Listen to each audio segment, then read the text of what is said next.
ngarit rumput, kerja kasar agar suaminya bangga punya istri seperti Tessera gitu. Halo, hai, selamat datang di sesi curhat ANN. Oke, kali ini aku mau cerita tentang kisah perjuangan Tessera agar menjadi seorang istri sekaligus ibu yang baik. Sebenarnya ini cita-cita setiap wanita nggak sih? Kita tuh pengen jadi anak yang baik buat kedua orang tua kita gitu. Terus kita juga pengen jadi menantu yang baik mungkin di mata mertua kita ini. Terus juga tentu saja pengen jadi seorang istri sekaligus ibu yang baik ya di mata suami dan anak-anak kita. Sebenarnya ini bukan tentang Tessera tapi tentang kita sebagai wanita sih aku ceritanya.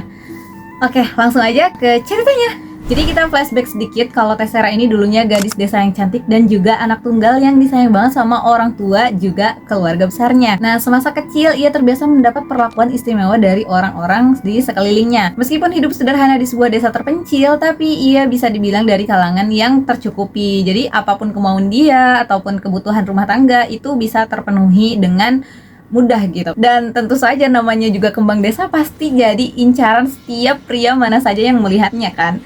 Nah, bahkan Tessera juga pernah mengalami drama-drama yang suka ada di film-film tuh, kayak direbutin cowok-cowok, cowok-cowoknya berantem di ring. Tapi mungkin ini karena di desa, jadi berantemnya di tengah lapang.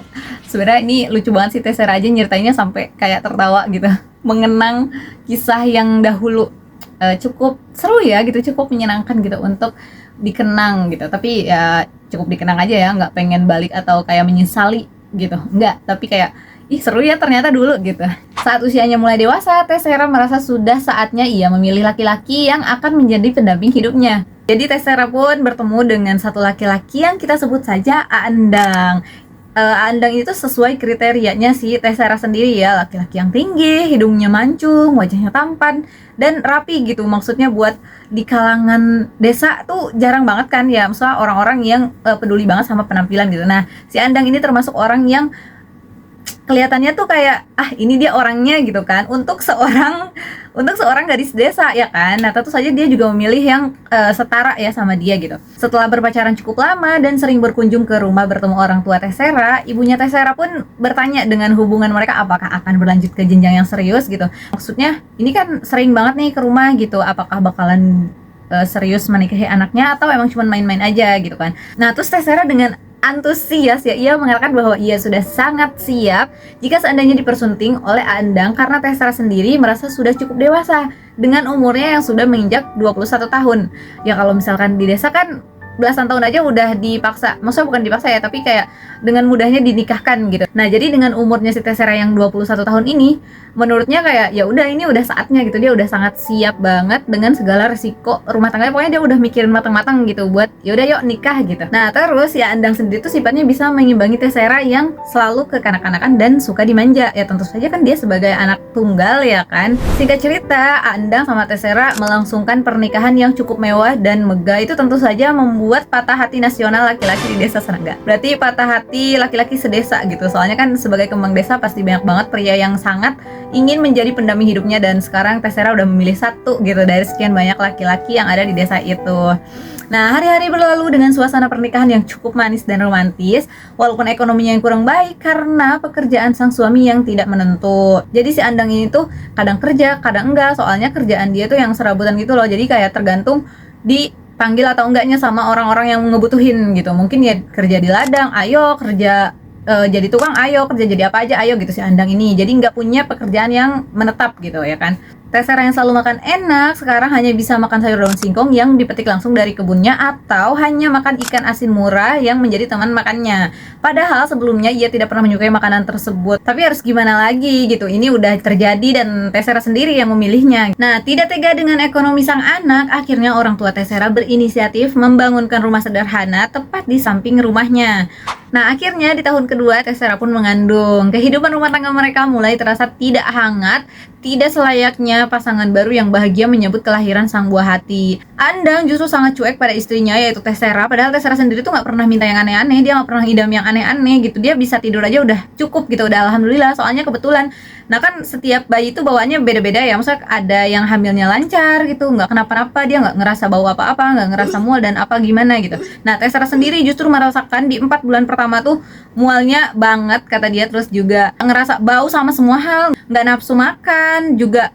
bawaannya tuh lemes, nggak bersemangat, udah pengennya tidur aja gitu. Dan tidur pun juga ternyata susah gitu buat si Tessera ini sendiri. Tapi ternyata suaminya nggak begitu perhatian, dia juga pulang ke rumahnya untuk tidur, bangun tidur ya udah kerja lagi, dan begitu setiap hari gitu. Karena Tessera sendiri juga sadar mungkin suaminya juga capek, dia juga capek, jadi ya udahlah kita masing-masing aja gitu. Nah, 9 bulan berlalu, lahirlah seorang bayi laki-laki dengan sehat dan selamat. Tessera sangat lega karena berpikir Andeng akan lebih perhatian lagi setelah ia melahirkan dan punya bayi gitu. Tapi ternyata nihil. Itu hanyalah angan-angan bagi Tessera. Pada kenyataannya, 2 minggu pertama Tessera hanya bisa mengurus bayinya sendirian dengan keadaan yang masih sakit-sakit. Bahkan kalau mau ke kamar mandi pun ia harus ngesot sendiri tanpa bantuan sang suami gitu. Nah, setiap hari Tessera hanya bisa menangis meratapi nasibnya yang berubah 360 derajat gitu. Maksudnya dari yang tadinya ia anak manja, ia juga tidak perlu bersusah payah untuk mendapatkan sesuatu karena dia mempunyai ayah ibu yang senantiasa dengan senang hati gitu memberikan sepenuhnya untuk Tessera ini. Tapi setelah mempunyai suami, justru dia harus berjuang sendirian untuk mempertahankan hidupnya gitu. Nah, pernah suatu hari ia sampai ngilu sendiri melihat maaf ya, kayak copot karena lecet, belum lagi bekas lahiran yang tidak sempat dijahit, menambah kepedihan yang luar biasa gitu. Nah, ia menahan diri untuk tetap kuat walaupun badannya sudah tidak sanggup lagi. Ia terus memaksakan diri agar tidak perlu membeli susu formula, agar pengeluarannya tidak banyak, dan agar suaminya tidak marah karena dicap istri yang lebay gitu. Sementara itu, selesai dengan mengurus sang buah hati yang rewel, ia juga harus mengurus keperluan suaminya berangkat kerja, menyiapkan sarapan, merapikan baju, membersihkan rumah, dan lainnya sendirian.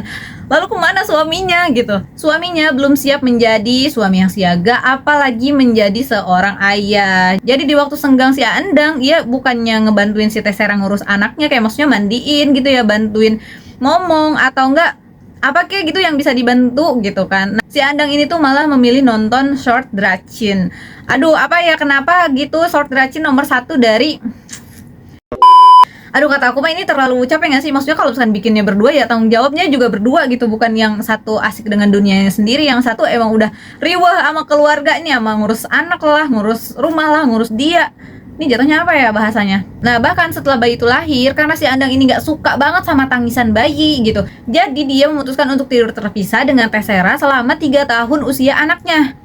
Jadi selama 3 tahun tuh mereka berdua nggak ada tidur bareng, bergadang sama-sama, atau enggak gantian berjaga ngejagain si bayi, nggak ada. Tapi justru Andang tidur lelap di kamar terpisah, dan Tessera sendiri mengurus bayi sambil nangis gitu, kayak sambil meratapi nasibnya, kok gini ternyata punya anak gitu, kok ternyata gini ya punya suami yang belum siap gitu.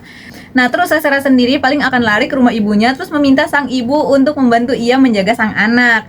Maka dari itu, ia sangat bersyukur masih mempunyai ibu yang rela ia repotkan setiap saat, tidak seperti suaminya. Bahkan ibu Tessera rela menemani bergadang, menenangkan, atau membuai sang cucu. Nah, sekarang sudah 5 tahun pernikahan mereka berjalan, dan Tessera dengan senang hati merawat sang anak sendirian. Kadang juga Tessera masih berharap anaknya ini bisa lebih dekat lagi sama ayahnya, atau ayahnya tuh bisa menjadi sosok ayah yang beneran se-ayahable itu gitu. Nah, Tessera juga sebenarnya tidak menuntut Andang memberikan kehidupan yang mewah atau ekonomi yang stabil. Setidaknya Andang cukup memberikan kehidupan yang menyenangkan, perhatian, dan bersikap selayaknya suami sekaligus ayah yang baik. Tapi karena Andang terlahir dari lingkungan yang dimana mayoritas perempuan di sana bisa mengerjakan semuanya, jadi Andang juga menuntut Tessera sama seperti perempuan di lingkungannya.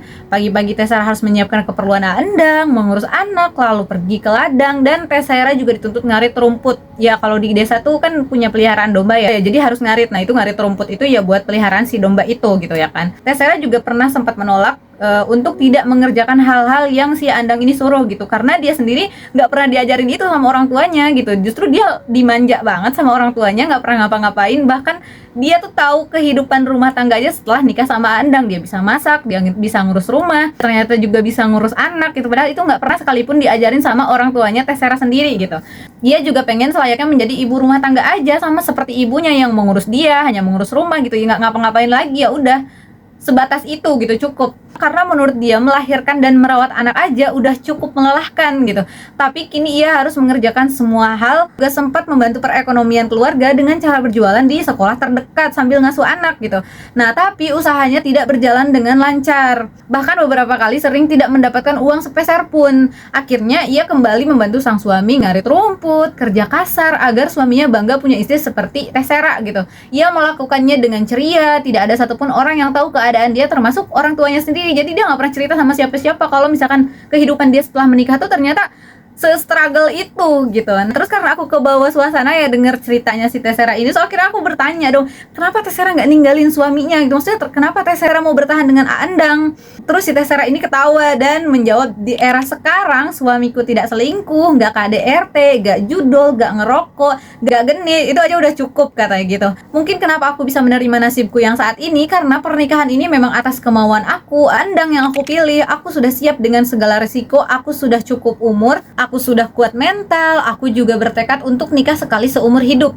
Jadi meskipun kita bertengkar hebat, biasanya aku akan mengalah dan meminta maaf duluan. Tidak sama-sama egois itu penting banget dalam rumah tangga. Aku juga udah nggak peduli lagi bagaimana penampilan aku sekarang, stres yang di mana-mana, beli satu lipstick aja mikirnya jutaan kali.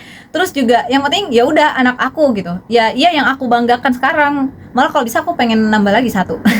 Itu jawaban si Tessera pas aku nanya, kenapa sih nggak ninggalin Aandang gitu. Nah terus dia menjawab seperti itu. Gimana nih, baru 2 episode tapi curhatan teman-teman berhasil bikin aku istighfar berkali-kali dan mikir berkali-kali buat aduh nikah nggak ya. Guys, kalian tulis kata-kata penyemangat buat Tessera. Soalnya aku yakin banget wanita seperti Tessera ini itu cuma ada 1:100 ya nggak sih. Hebat banget kata aku mah, ya Allah. Next siapa lagi yang kisahnya mau diceritain, boleh banget nanti bisa chat aku ya. Bye.